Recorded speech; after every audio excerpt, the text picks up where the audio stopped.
Okay, there are two types of motors we can connect to the shatter relay. One is the AC one.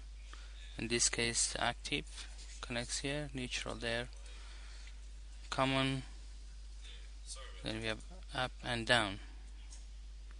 Okay, and the other way is we can have a DC motor. Okay, to connect a DC motor, it's needs to be wired a bit differently. In the last case, when we had an AC motor, we had active here, neutral here, common for the motor goes there, up and down. So when we have a DC motor, we wire it a bit differently.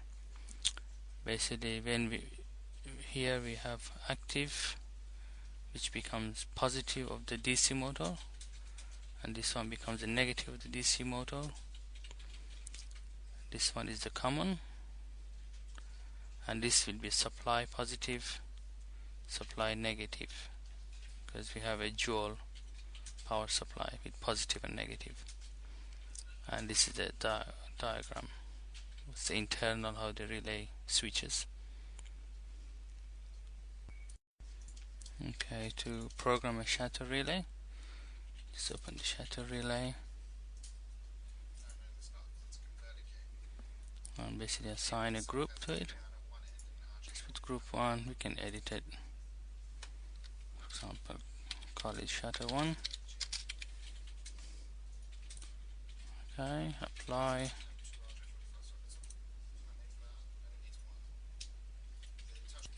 Now we open a switch, for example a DLT switch.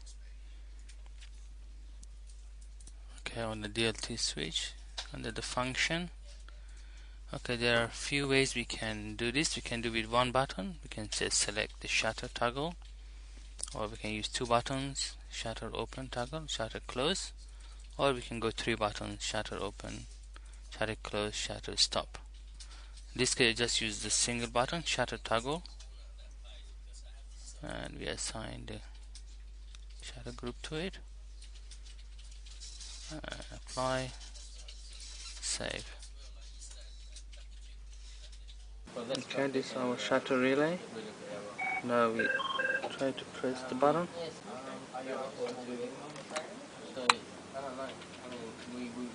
It's open.